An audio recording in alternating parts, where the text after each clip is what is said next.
तुम देसी दवाई लो और तुम्हारा स्टोन यूं निकल जाएगा। अगर ये यूरेटर में फंस जाएगा तो किडनी में सूजन आनी शुरू हो जाएगी, जिससे हम लोग बहुत कमेंट करते हैं कि सर हमने देसी दवाई ली थी, हमारा ट्रीटमेंट हो गया, हमारा स्टोन निकल गया। आज की डेट में जो सबसे बेस्ट ट्रीटमेंट इस पथरी को एक ही बार में निकालने के लिए अवेलेबल है वो है। क्या आपको भी 15 mm का किडनी स्टोन डायग्नोज हुआ है और आप भी बड़े घबराए हुए हैं कि यार अब क्या ट्रीटमेंट होगा इसका? आपके पड़ोसी, रिश्तेदार, आपके जानने वाले ये बता रहे हैं कि यार ये 15 mm का स्टोन से डरने की क्या जरूरत है, तुम देसी दवाई लो और तुम्हारा स्टोन यूं निकल जाएगा। और कई जो आपके समझदार दोस्त हैं या कई जो लोग हैं वो ये बता रहे हैं कि नहीं यार 15 mm का स्टोन तो निकलवाना पड़ता है। अब आप ये सोचे बैठे हैं कि यार इसका सही ट्रीटमेंट क्या होगा। कई लोग बोल रहे हैं दवाई से घुल जाएगा और कई लोग बोल रहे हैं निकलवाना पड़ेगा। तो अगर आप भी ऐसी दुविधा में हैं तो दुविधा में मत रहिए। आज हम इस वीडियो में बात करेंगे कि 15 mm के किडनी स्टोन का क्या ट्रीटमेंट होता है। नमस्कार, मेरा नाम है डॉक्टर दीपांशु गुप्ता। मैं सीनियर यूरोलॉजिस्ट हूं क्योर स्टोन के साथ। किडनी स्टोन कैसे निकलेगा ये समझने से पहले हमें ये जानना होता है कि किडनी स्टोन की जर्नी कैसे होती है। तो इसके लिए हम शुरू करते हैं किडनी से, क्योंकि सारे स्टोन्स यूजुअली वहीं पर ही बनते हैं।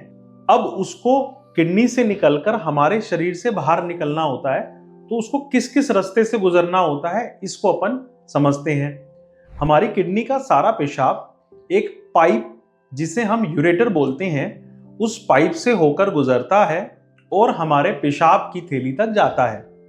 इस पाइप की चौड़ाई, इस यूरेटर पाइप की चौड़ाई तकरीबन 3 से 4 मिलीमीटर की होती है और उसके बाद सारा पेशाब हमारे पेशाब की थैली तक चला जाता है। दोनों तरफ की किडनी का पेशाब इस थैली में इकट्ठा होकर रहता है। जब ये भर जाती है तब हम पेशाब के लिए जाते हैं। यूरिथ्रा एक पाइप होती है, उससे सारा पेशाब निकलता है।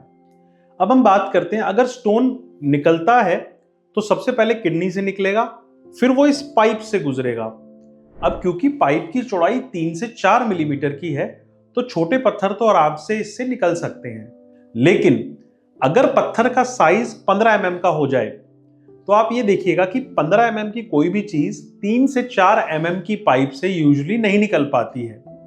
इसलिए वो पत्थर कहीं ना कहीं किडनी में ही ट्रैप होकर रह जाता है, या फिर अगर पत्थर की बार आकार ऐसा हो कि उसमें कैप्सूल के जैसा आकार है, तब कई बार वो यूरेटर में भी आकर फंस जाता है। तो जब ये पत्थर फंसता है तब हमारी किडनी को ये नुकसान पहुंचाना शुरू कर देता है। अगर ये यूरेटर में फंस जाएगा तो किडनी में सूजन आनी शुरू हो जाएगी, जिसे हम हाइड्रोनेफ्रोसिस बोलते हैं। अब बात करते हैं, ये अगर आपको समझ में आ गया हो तो हम बात करते हैं कि इसका इलाज क्या होगा, सबसे बेस्ट ट्रीटमेंट क्या अवेलेबल है। सबसे पहले बात करते हैं रिश्तेदारों की, जो कि बोल रहे हैं कि देसी दवाई से ये निकल जाएगा। देखिए सर, देसी दवाई एक ऐसी चीज है जो कि किडनी स्टोन को कुछ नहीं करती है। लोग बहुत कमेंट करते हैं कि सर हमने देसी दवाई ली थी, हमारा ट्रीटमेंट हो गया, हमारा स्टोन निकल गया। तो कोई भी दवाई, ना तो होम्योपैथिक, ना एलोपैथिक, ना आयुर्वेदा, इसमें ऐसी दवाई नहीं है जो कि स्टोन को, 15 mm के स्टोन को पूरा डिसॉल्व करके 1 या 2 mm में कन्वर्ट कर दे। ऐसी कोई भी दवाई अवेलेबल नहीं होती है। अब लोग, फिर आप बोलेंगे डॉक्टर साहब लोग तो ले रहे हैं, लोग दवाइयां बिक भी रही हैं। होता क्या है ना, एक बड़ा ही अच्छा एक चीज है ये। जैसे मान लीजिए 100 लोगों को पथरियां हुई तो उनमें से 40 लोगों की पथरियां वो अपने आप ही निकल जाती हैं, क्योंकि वो छोटी होती हैं। उसमें चाहे दवाई हम लें चाहे ना लें कोई फर्क नहीं पड़ता है, वो पथरी अपने आप निकलनी ही है, तो उससे कोई फर्क नहीं आता है।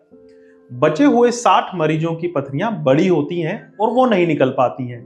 लेकिन क्योंकि सारे 100 के 100 मरीज वो दवाइयां ले रहे थे, तो इसलिए लगता है कि यार 40 लोगों की निकल गई है तो ये दवाई ने कोई असर किया होगा। तो ये स्कैम कुछ इस तरीके से चलता है।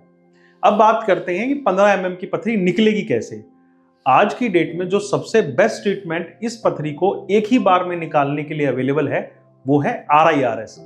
RIRS में हम कोई भी कट, चीरा, चीरफाड़ नहीं करते हैं। पेशाब के नेचुरल रास्ते से ही एक पतली सी दूरबीन को किडनी तक पहुंचाया जाता है और लेजर से पूरे पत्थर को तोड़ दिया जाता है। 15 mm का पत्थर यूजुअली एक ही बार में RIRS से आराम से निकाला जा सकता है। ये पद्धति में नेक्स्ट डे पर ही डिस्चार्ज हो जाते हैं। दूसरा सबसे बेटर टेक्नोलॉजी है जिसे हम बोलते हैं लिथोट्रिप्सी। उसमें साउंड वेव के माध्यम से इसे तोड़ा जाता है और निकालने की कोशिश की जाती है। साउंड वेव्स का बस थोड़ा सा डिसएडवांटेज ये है कि हो सकता है कि 3-4 बारी में स्टोन को तोड़ना पड़े और कई की बार ये स्टोन पूरा नहीं निकल पाता है, कुछ पोर्शन स्टोन का रह जाता है जो कि किडनी में ही पड़ा हुआ रहता है, और कई की बार स्टोन निकल कर यूरेटर पाइप में फंस जाता है जिसकी वजह से प्रॉब्लम्स हो सकती हैं। तीसरा, लोग बोलते हैं कि 15 mm के लिए क्या पीसीएनएल भी करवा सकते हैं? तो यूजुअली पीसीएनएल 15 mm के स्टोन्स के लिए हम नहीं सजेस्ट करते हैं, बट अगर कोई पेशेंट ऐसे हैं जिनमें लिथोट्रिप्सी या RIRS नहीं हो पा रहा है या कोई ऐसी कॉन्ट्राइंडिकेशन है, तब उसमें हम मिनी पर्क की तरफ भी जा सकते हैं। तो मैं उम्मीद करता हूं कि 15 mm का स्टोन कैसे निकलेगा इसके बारे में आपको समझ में आ गया होगा। ऐसी और किडनी स्टोन से रिगार्डिंग वीडियो के लिए आप हमारे YouTube चैनल को फॉलो करें और हमें सब्सक्राइब करें द क्योर स्टोन के साथ। देखिए, ये जो चीजें मैं आपको बता रहा हूं इसको आप एज सच अपने ट्रीटमेंट में ना इंक्लूड करें, क्योंकि ये जस्ट एक जर्नल सलाह है। हो सकता है कि आपका स्टोन कुछ अलग कंडीशन में हो, तो ऐसी कोई भी चीज के लिए आप अपने यूरोलॉजिस्ट को संपर्क करें, उन्हें दिखाएं, और आप नीचे लिखे हुए नंबरों पे भी हमें संपर्क कर सकते हैं, हम आपकी हेल्प जरूर करेंगे। धन्यवाद।